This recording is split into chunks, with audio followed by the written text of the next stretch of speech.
Welcome to Beacon of Creation, a weekly podcast on game design through the lens of Magic the Gathering. I'm Tim. I'm Juliet. We're back for another Design Challenge review episode. Always look forward to these. Every month we give you a design challenge. We get a whole bunch of submissions, and we like to go through those cards and talk through them and give our impressions.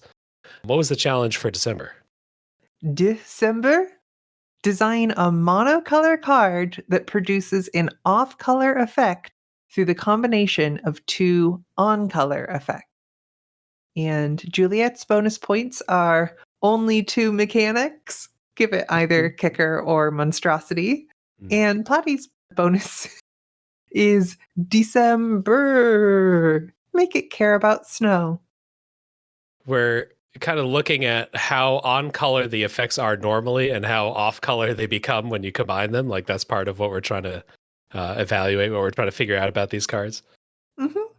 And as always, the kind of, is it a fun idea? Would this be fun to play? You know, those things are always a little bit in consideration with any of the design challenges. Our first one is going to be from CryptRat, and it's called Sold Out. It's 1 and a white for an instant at uncommon. And it's choose one. Until end of turn, if a permanent would enter the battlefield under a player's control and wasn't cast, instead exile that permanent and its owner draws a card. It has a second mode, create 2 1/1 colorless gnome artifact creature tokens. And then this card also has Entwine. So you choose both if you pay an extra white mana. Where's the break here? So when you pay 1 white and a white, when you spend 3 mana, you are entwining, so you're going to create 2 1/1 colorless gnome artifact creature tokens, except you're going to replace each of those acts of creation with a card draw. So you've made a white divination at instant speed, plus that can also be Raise the Alarm, Call to Arms. It can also be a white goblin fodder at instant speed, or kind of this token prevention sort of setup on the other side. Without Entwine, this seems like a pretty fun card, actually. I think the first mode is, again, until end of turn, if a permanent would enter the battlefield under a player's control and wasn't cast, instead exile that permanent and its owner draws a card. This is at instant. That's a little bit of a sinkhole, I think, right there. Oh, a permanent. Oh, okay. Your opponent cracks their fetch, and you're like, I'm going to stifle that. Like, you get to draw a card, but you are not getting a land into play. Yeah. I was just thinking of it as sort of like not quite a remand, but a remand against like Reanimator or something like that.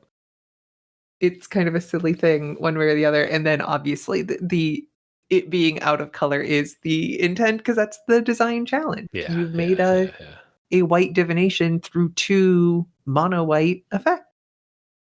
Yeah. I think it's also fun to just like see how deep CryptRat went to find a white effect that we probably will not see for the rest of this challenge. This like non-cast enter the battlefield thing. We're going to see a few Entwine cards today. Entwine, to me, totally kicker. This hits that bonus point.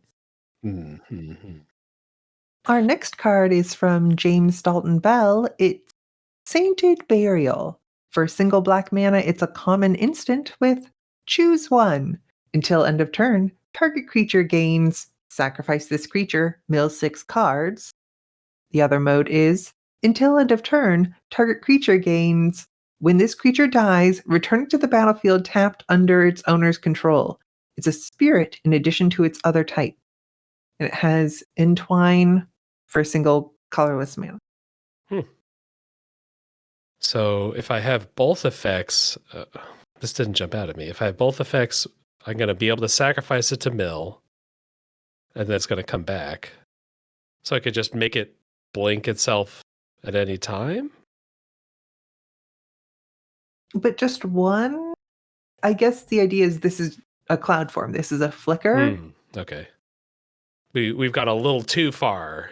But both of these effects are pretty on color. But I can see how the combination builds you a flicker that we don't typically think of as black. This would be out of what black could normally do, like just a flicker that happens to pass through the graveyard. But these effects are so commonly combined in black decks, I think, in like EDH and stuff, where I can readily sacrifice my guys, I can readily bring them back. I guess maybe they're not always used for flicker purposes. Maybe they're just used for other black reasons, like I want to generate a bunch of mana or something.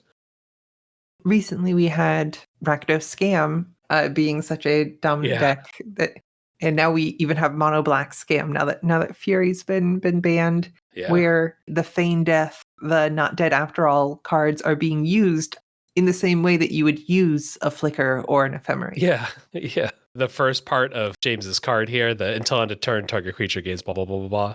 That's what evoke is. Sack this creature to get an effect.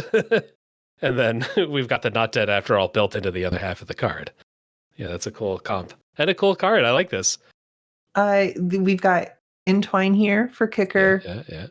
No snow yet today, though. No snow, yeah. Well, it was early in December, so the snow hadn't arrived yet. Of course. All right, next up from Dr. Robin Zorro, we've got Solar Ritual, which is red, 3 red mana for an instant at Mythic. And then we got a paragraph on our hands here. Until end of turn, if a card would be put into a graveyard from anywhere, exile it instead. Whenever you do so, gain red. Until end of turn, you may cast spells from among those exiled cards. Cards cast this way can't produce mana. You can't cast more than one spell with the same name until your next turn. So you pay triple red, say until the end of turn, anytime cards go into a graveyard from the battlefield, library, from casting spells, they exile. And so if I mill an opponent, I'm also gaining mana off of that. Yes. Yep. So I mill 5 off after I cast Solar Ritual. I would also get 5 red mana.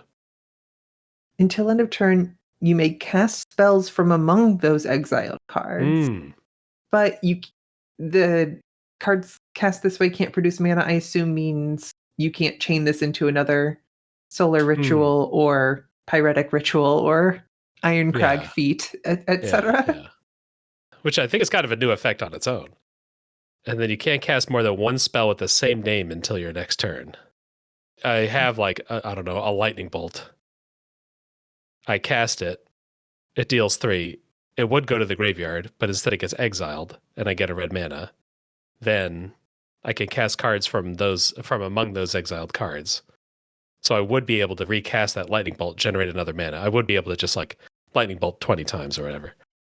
I'm thinking of Soulfire Grandmaster is one of those cards that anytime you cast the instant or sorcery, it just goes back to your hand. Or run in 6s kind of just like keep retracing the same spell over and over again if you get the ultimate on that. But this card said no, don't do that. You can only cast one spell of each name. All right, so I think we understand the card now.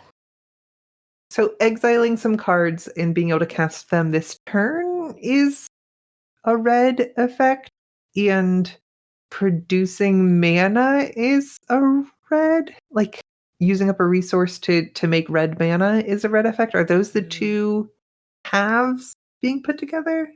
Yeah, I guess so. Yeah, generating a bunch of mana based on like what's in graveyards. I guess could red do that? I can't think of a card that does that. I am struggling to get the like, aha, it's not quite as clear as like white divination. What the whether the off color effect is like this single other colors thing that's being borrowed here. I think if you can exile a graveyard, it lets you recast all those cards from a graveyard, which, reusing cards from graveyards is kind of red, but maybe it's too much red. So it used to be black, and then it was red, and then it was green. Yeah. But like Past in Flames is still like the number one card for this. I mean, I say the number one card as though like Yawgmoth's Will wasn't but like. Yeah. I would say, Dr. Robin Zorro, you have stumped me on this one. Our next card is from Perry K. Anvil Drop.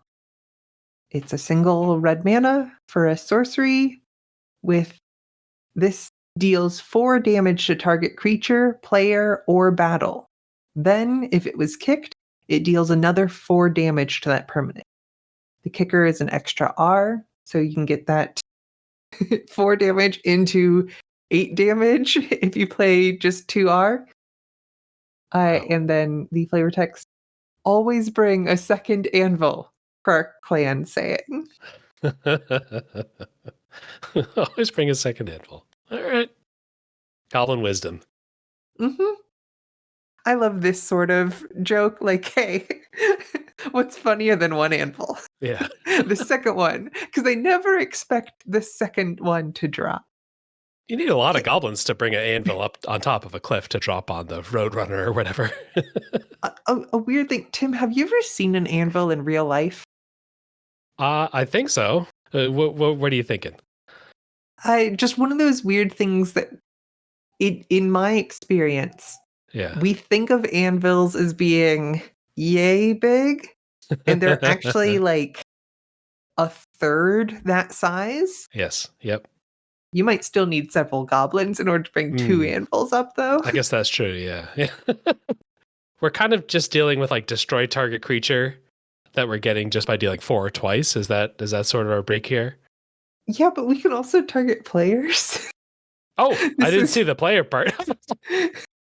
This feels like, okay, this is a flame slash. We get a higher number in return Totally read for past that. limited target. Yeah, I think because it was spelled out, I just sort of shortcutted it in my mind that it was creature, planeswalker, or battle. Mm-hmm. Because otherwise it would say any target normally. Maybe it's supposed to be planeswalker because it says then if it was kicked, it deals another 4 damage to that permanent.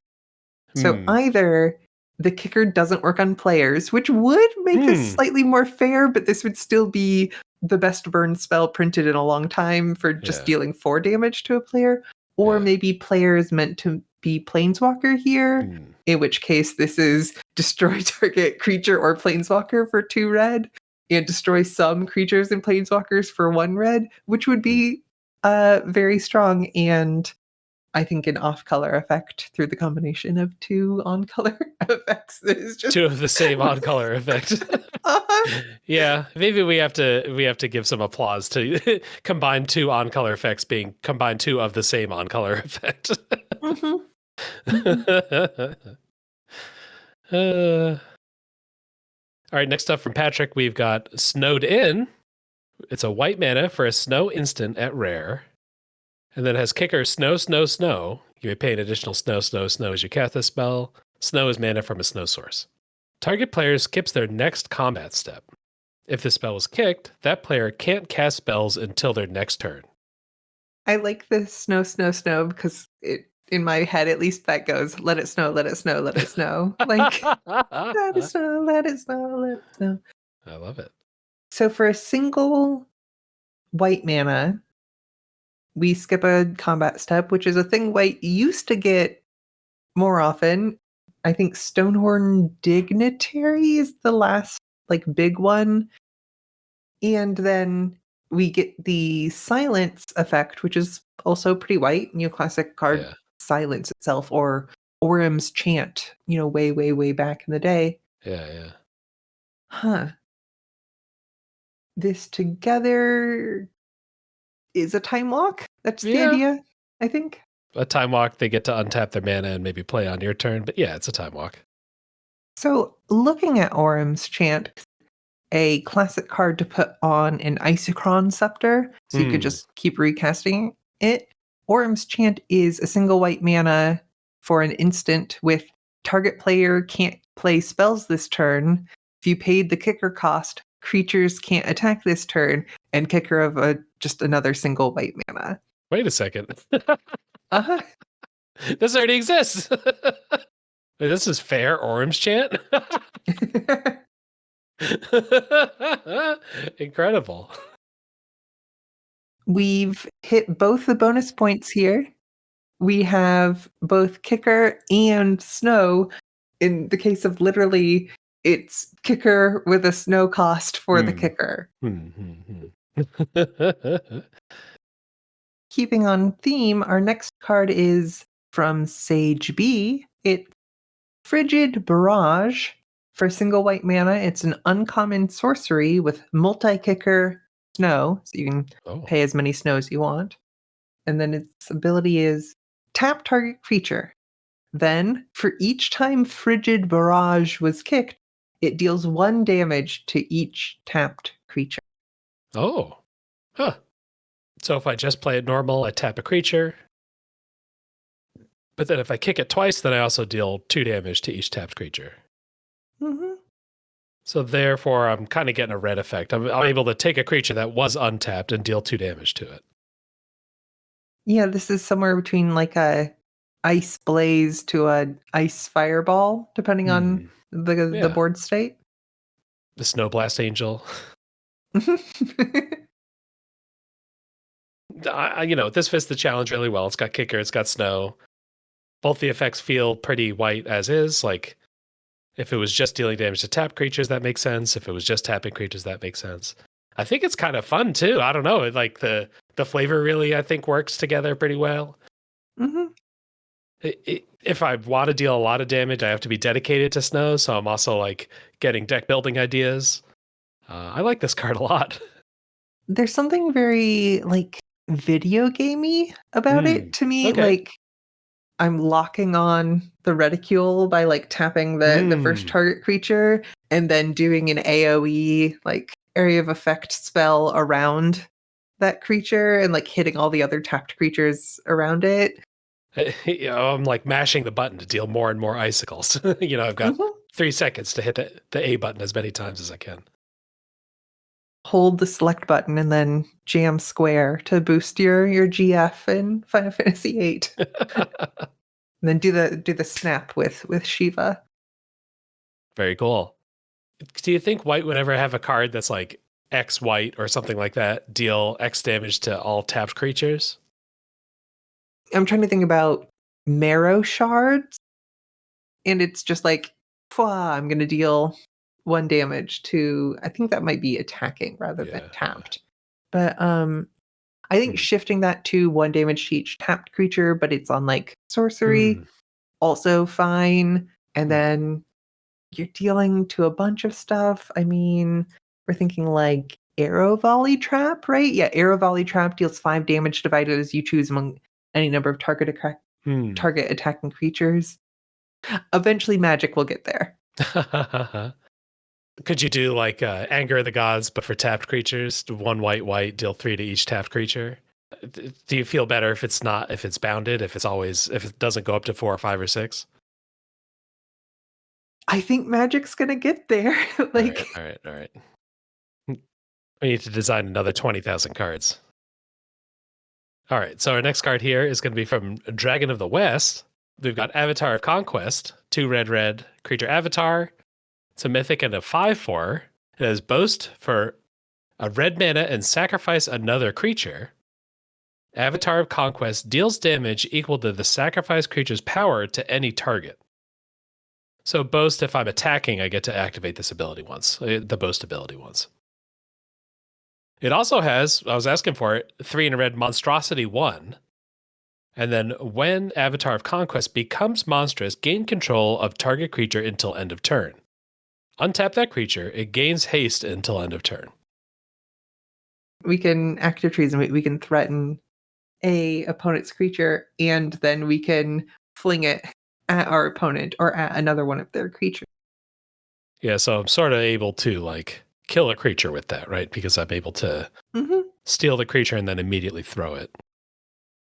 I mean, this is like a powerful, fun card that you're going to beat people up with. So it definitely passes that thing. It's got Monstrosity, which we're excited about.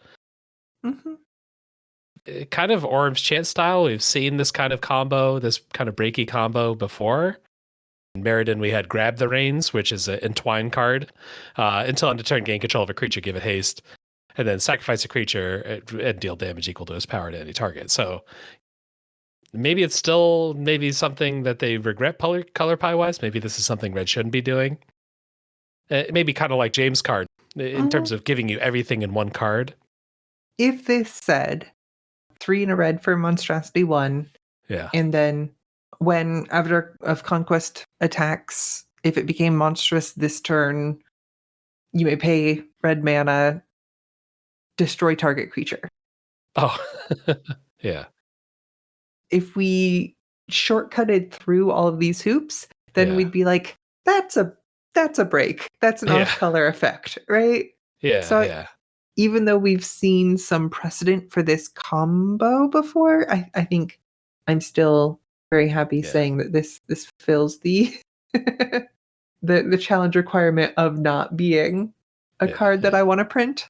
Yeah. Yeah. Yeah. I think that Monstrosity 1 is a little bit Coward's Monstrosity. I don't know. Mhm. Well, speaking of impressive numbers, we've got Oh. our next submission from Larcent, Glacial Kraken, 4 blue and a blue for a 5/5 snow creature Kraken at Mythic. 6 mana for a 5/5. When Glacial Kraken enters the battlefield, you may gain control of 1 target land or 2 target snow lands you don't control. It has trample and hexproof, and then it has pay 2 blue mana, sacrifice a land, monstrosity 3, which would bump it from a 5/5 to an 8/8. Yes. I look at that monstrosity number and I nod my head respectfully. Gain control of a target land or 2 target snow lands. I like that tech. We got a little snow hate almost. And then kind of the break here is I'm sort of enter the battlefield, destroy target land, but slow. Mm-hmm. How do you feel about blue gaining control of other players' land? I would say my impression of that is always that it's funny because I see it in EDH and someone annexes something Mm-hmm. and then it doesn't have that big an impact. It's just, why did you do that to me? In terms of its viability as an effect that we're going to give blue occasionally, I guess it's nice when you could say gain control of target permanent for some card, and you don't have to say Mm-hmm. non-land. But gaining control of land specifically, I don't know about it. Does it feel blue in any way? Shouldn't this be a red thing? That's a color pie quibble, though. It is certainly the case that precedent in Magic tells us that this is a blue effect, and sure. Yeah, I think it counts as a blue effect. But it just hasn't really been explored that much because it's such a weird thing, you know? Mm-hmm. Tim, do you remember Herald of Leshrac? I do not. What is that card? Herald of Leshrac was a Cold Snap card. Oh It my was God. a 6 and a black for a creature avatar. It's a 2/4 flyer with cumulative upkeep. Gain control of a land you don't control. Oh my God. And then this scary demon bat avatar guy gets +1/+1 for each land you control but don't own. And then when it dies, you give back all of the lands. So the cumulative upkeep is limited. If you can't steal enough lands, it dies. Mm-hmm. All right. How do you feel about the Monstrosity 3 here? Sack a land monstrosity 3. Does that feel mono blue on its own? I guess not really, unless there's a reason for like lands to be in graveyards in that set as a whole or something. Mm-hmm. I mean, I'm sure blue has sacrificed lands before.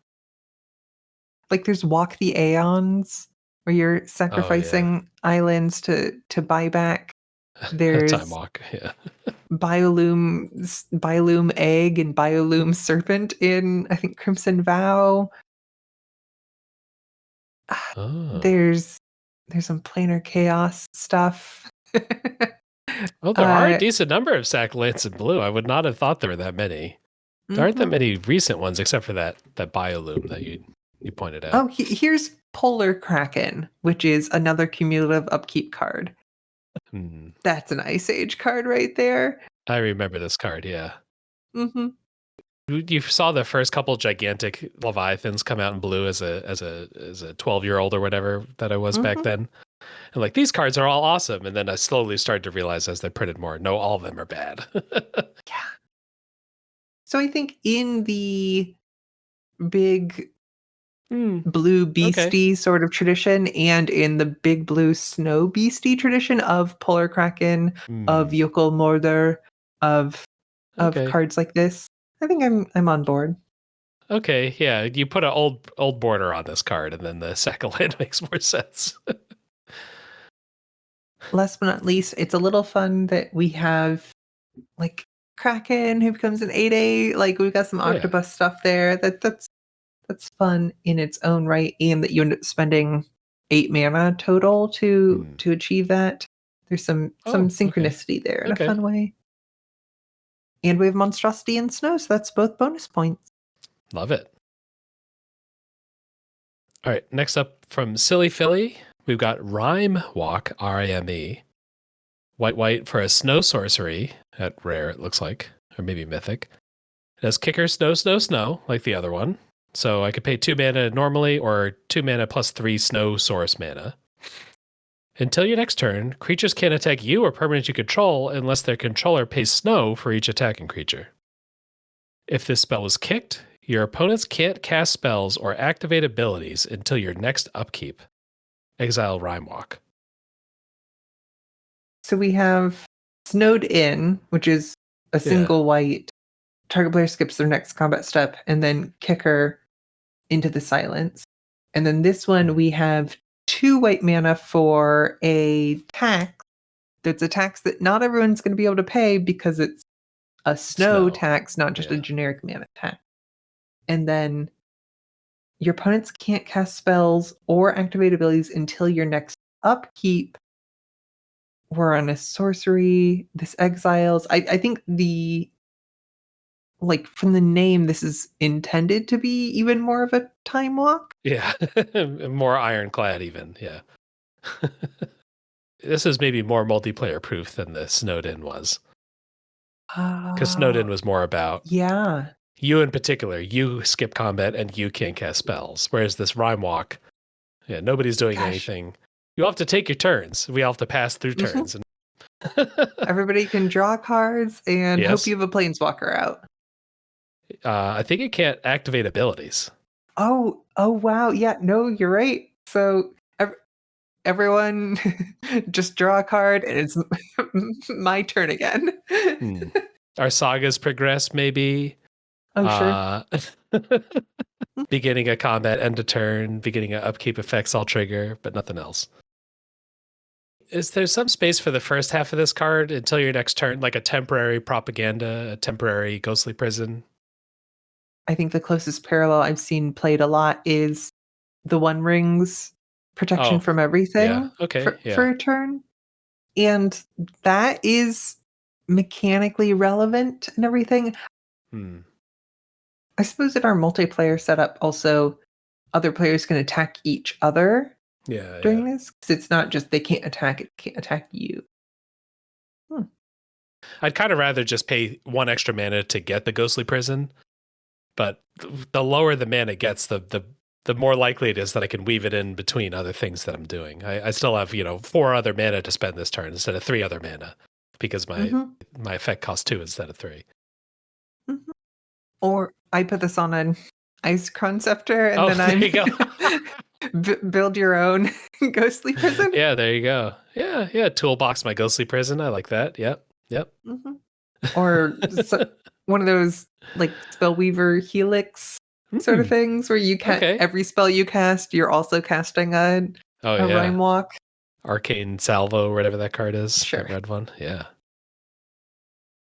Our next submission is from Home Slice. It's Mammoth Stomp. It's a single green mana for an uncommon snow instant. It has kicker, snow. Yeah. And target creature you control has base power and toughness 3/3 until end of turn. If Mammoth Stomp was kicked, that creature deals damage equal to its power to any target. So, I get to turn one of my creatures into 3/3 and then it deals 3 to something. So I'm making my green spell that just deals 3 to a creature. And that's sort of the break. I think a kind of clever thing about this card that I like is that it doesn't create a 3/3. We want to get the cost extra low down. So it does something that's like kind of useless normally. Of like target creature you control has base power and toughness 3/3 until end of turn. Like it's about as small a power boost as you can put on a card. Hypothetically, I guess I could put this on like a Birds of Paradise and it would be a +3/+2. Yeah. I think that's as big of Yeah. a bump as you can get. One of those future sight cards that is like negative power and double strike or something. I Oh, don't know. okay. This sort of the like create a snake, like a death touch snake, and then have it fight something. Like that's like Mhm. a color pie break example that we see sometimes. And this is using a much more obscure effect of setting it right to 3/3. I appreciate that ingenuity. Mhm. I love the mammoth kind of uniting the 3/3 and the snow Yeah, together. yeah, yeah. How likely do you think this is to get printed? Well, the thing that's kind of funny compared to like the, death touch snake that fights. This is like less breaky because you already needed a creature. I don't think it's wrong to have a card that's like target creature gets +2/+2 until end of turn. It fights another target creature. That's like pretty close to a green card. I guess those are fights rather than kind of like one-sided punches. Mhm. Because you need a creature, you have to use your own creature to do this. It's less breaky than like creating a new token that does the fighting. Direct damage in green, Oh, I guess it is any target. I didn't process that at first. So I Mhm. can go face with this, and that's maybe the most breaky part of it. Yeah. I think if we limited it just to creatures, then Yeah, yeah. I would We're good expect to to go. see that sort of green removal in the course of time. All right. Oh, next up we got your card. Why don't you read that one? Oh, sure. Our next submission is from Juliet. Warm Blood for 2 black mana. It's a common sorcery with choose one. You draw 2 cards and you lose 2 life. Mhm. Or Warm Blood deals 2 damage to target non-snow creature and you gain 2 life. And it has Entwine for 2 generic mana. The non-snow. Shout out to Carly Rae Jepsen. Emotion side B. All right, all right. Definitely the best kind of blood. Are we firm in the warm blood is the good blood compared to cold blood? I mean, I think that's mean to like Oh, lizards? most. Yeah, sorry, Yeah, lizards. most of the herpetology family. Who knows about dragons? But they love when their blood is warm, though. It's true. That is They true. probably would be like, I love when my blood is warm. That's like my best time of day when I'm basking in the sun and all my blood heats up. Mhm. I like it when my blood is warm. We're going to spend our 2 mana and either draw 2 cards and lose 2 life, which is a pretty black effect, or deal 2 damage to something and gain 2 life, which is also a black effect, like a Sorin's Thirst or something. Mhm. And then we're going to entwine, which is going to allow us to draw some cards, lose 2 life, but gain back that life and deal 2 damage to something. It's I don't know, this is kind of a is it card when you do that. Draw 2 cards and deal 2 damage to a target. Yeah, we're drawing 2 cards in black without losing any life. Yeah, yeah, yeah, yeah. You could say with some graveyard shenanigans, sometimes you can Yeah, get virtual. Yeah. card advantage, but not in terms of just drawing 2 cards. Yeah, I think it's like a nice wall. If you want to print a card that says like return 2 creatures from your graveyard to your hand, gain 3 life. That's still, you can't just fire that off right away. But just drawing cards without any life payment, it's just too generic a card. Don't let black do that. Let blue or whoever do that. Mhm. I also worked to make this not strictly better than Night's Whisper, Sign in Blood, or Sorin's Thirst, Oh, okay. I like it. because 2 black mana instead of 1 and a black for Night's Mm. Whisper can only target you, so that's worse than Sign in Mm. Blood in that Mm. front, and it's sorcery speed, so, sometimes you might want Sorin's Thirst over this. Mm. Does this count as you having lost life or gained life?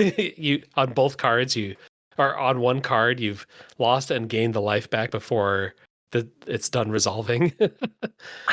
I genuinely don't know how, like, how do modal stuff work? Because modes Yeah. used to be like comma separated values, and now Hmm. they're bullet points, which makes them like, are they discrete Feel a abilities little now? more separate.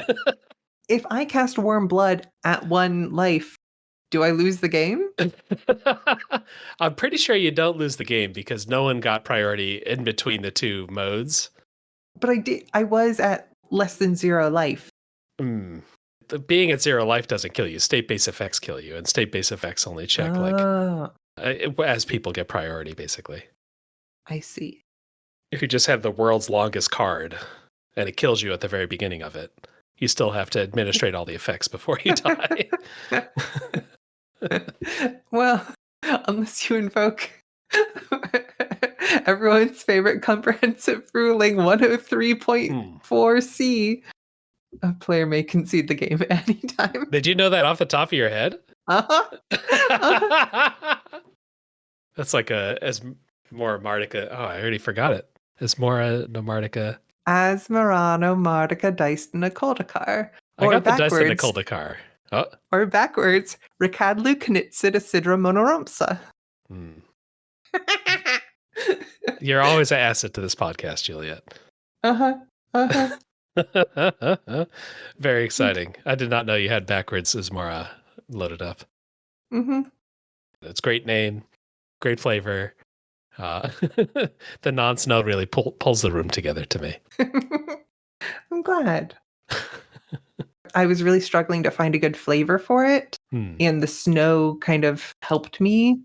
Like, the great thing about bonus points are they're bonus points. You can use them to kind of enhance and finesse your design, like Warm Blood or like Mammoth Stomp, both of which get kind of improved by, it's not just like, and here's snow. It's like, okay, it, as you say, kind of brings the room together.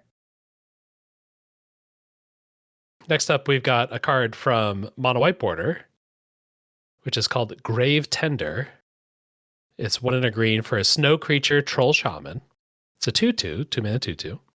When this enters the battlefield or attacks, exile target card from a graveyard. If that card was a creature card, put a +1/+1 counter on this. And then when this becomes monstrous, it fights target creature you don't control. It has Monstrosity 3 for 2 snow. We've got a 2/2 for 2 that can kind of do a little bit of scavenging ooze. Yeah. Can keep growing bigger. It's funny that we can get +1/+1 counters on this before we monstrosity. Typically, the +1/+1 counters are like a sign that monstrosities happen. Monstrosity is a different value from +1/+1 counters. For 4 mana, we end up with dealing 5 damage to something, and then this can attack and get bigger, or although maybe it's already, attacked twice. Okay, it's entered the battlefield, so it could be a 3/3, 4/4, it could be a 5/5, and then it could be an 8/8 on turn 4 if you're spending the 4 mana. I mean, it's big for sure. And then you fight that creature, and then you exile it from the graveyard. We fight it so hard it gets exiled. Is that, maybe where we're... I don't know. This is a pretty green card. Looking at Mono White Borders, kind of spoiler text here, green doesn't get straight up exile target creature, maybe? Which, true. However, exile target creature deals with like indestructible and stuff, which destroy the creature, then exile it from a graveyard doesn't. Similarly, like creatures that would shuffle themselves in when they reach the graveyard or things like that. That because of the delay there, Grave Tender doesn't literally have 2 snow exile target creature. This is not quite breaky enough for me. I don't know. This is like kind of a cool card. It's like a big threat that gets big fast, and it's a nice twist on a ooze. Exactly. Neat card, fun. You'd want Scavenging Ooze over this some of the time, but not all of the time. Sometimes you would want this. Yeah. Hits both of the bonus points. We've got Monstrosity. We've got Snow. I think it's a little too safe on the main challenge. Our next submission is from Red Bay. It that stalks the snow. 2 generic mana. It's a uncommon snow creature Eldrazi.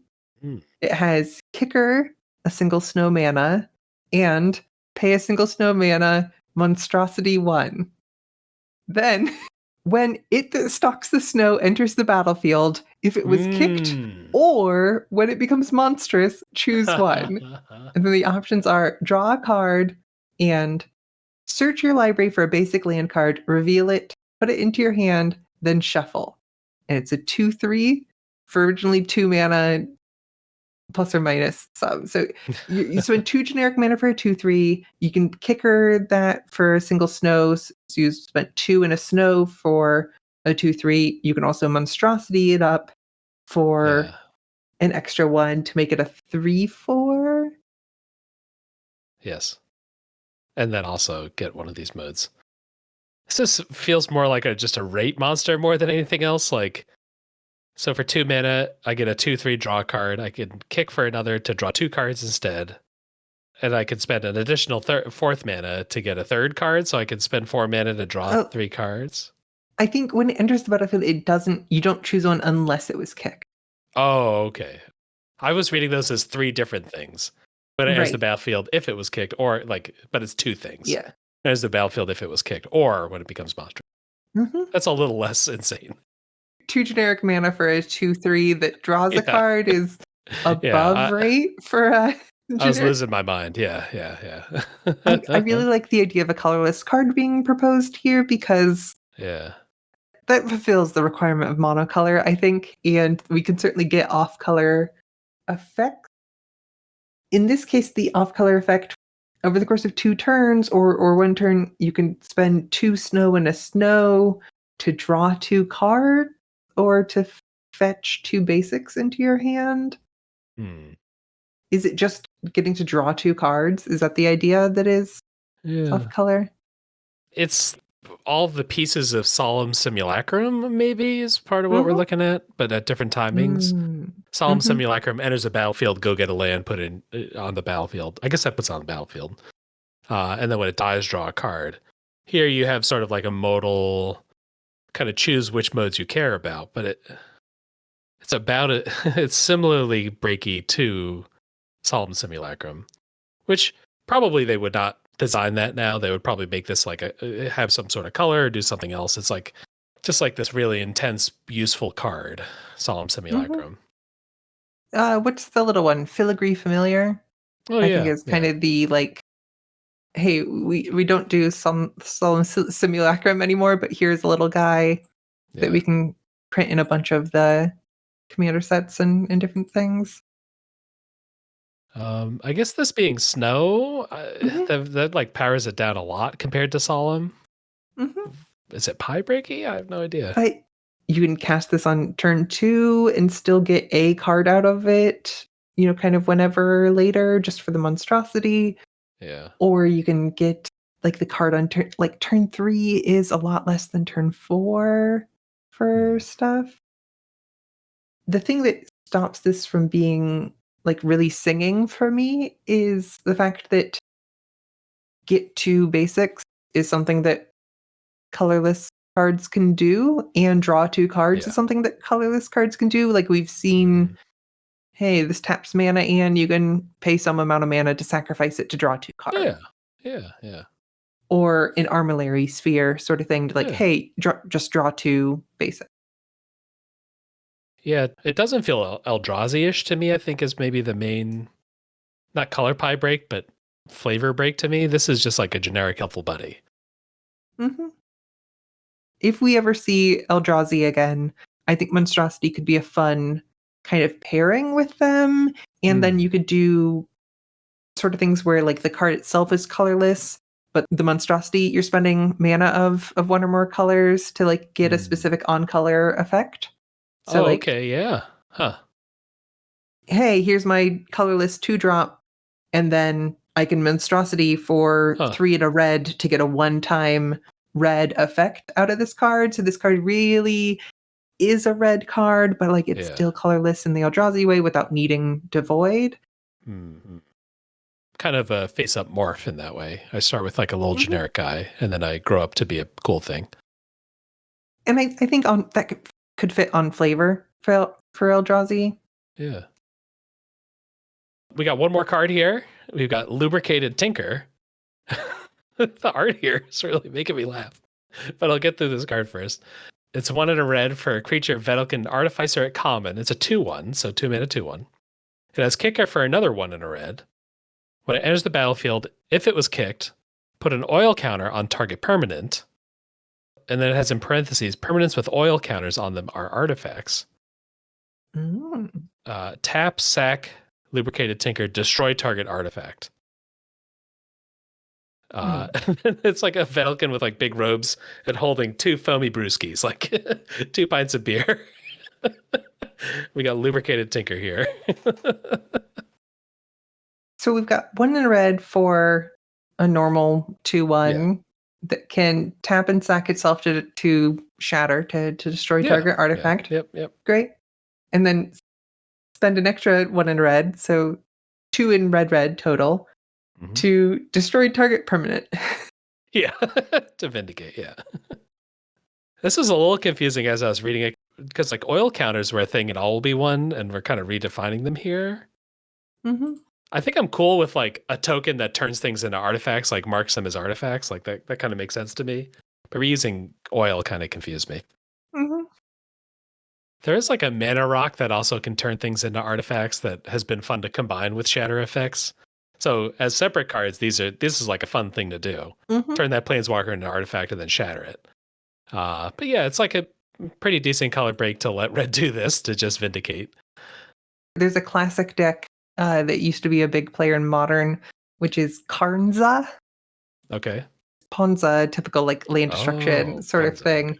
But with Karn the Great Creator and Liquimetal coating, which for 2 generic mana just has tap, target permanent becomes an artifact in addition to its other types until end of turn. Yeah. Turn all your lands into artifacts so that you can then not activate them thanks to Karn. Yeah, Lubricated Tinker wants to be in on that team. Alrighty. Well, that's the last of our submissions. We can kind of check these out and pick some of our favorites from here. Tim, what's your favorite from these submissions? I think my favorite one, it jumped out at me then, and I think I still like it, is Frigid Barrage by Sage B. That's the one that like taps a creature and then you can multi-kick to damage tapped creatures. It like feels like a really fun, interesting card. It is a little color pie breaky, but that's built into this challenge. I think this is just a fun card. If they had accidentally printed this would be a card that would be, still kind of cool today. I also really like that one. I think I'm going to pick Perry Kay's Anvil Drop because it's one of my favorite types of comedy. And there's just something so great about it's the red effect and the red effect, and we put them together. Yeah. Some innovation on the challenge. I always appreciate that. There are a lot of great ones, though. There's definitely a lot of laughs. I think the combining 2 effects kind of makes it naturally funny when you read them together, and you're like, wait, what are you trying to pull? Yeah, it's a good time. The end of one design challenge means that we've got a new one. Are you shocked? I'm so surprised. We have another design challenge. How exciting is that? Your prediction that December would be the final design challenge turned out to be wrong. Our next design challenge is January. It's design a common card that uses digital or out-of-game mechanics with a fairy theme. So we're looking like alchemy cards. We don't see like common alchemy cards anymore. They're all like uncommon and above. So I want to see, can you find a way to do something that you can't do in paper? Or if you want to do something that you can do in paper, something like a dungeon or a conspiracy, kind of uneffects are okay too. And make sure to get a little bit of fairy dust in there too. Fairy court? Can you design a cool dungeon-esque mechanic that involves like fairy courts or like trading things that you can't normally trade? Something interesting there. Yeah, we got Bargain from Eldraine, so we got like some fairy mechanical basis to go off of. Mono white border's bonus point is make it a 2/4? For 2024. Yep. Oh, and Juliet's bonus points are January. Give it vigilance. Love some vigilance.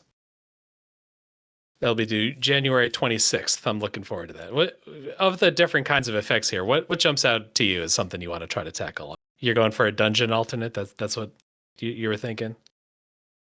Personally, for me, dungeons and conspiracies and things like that are going to be a little bit more interesting than like perpetuity and draft a card from this spellbook and that sort of thing.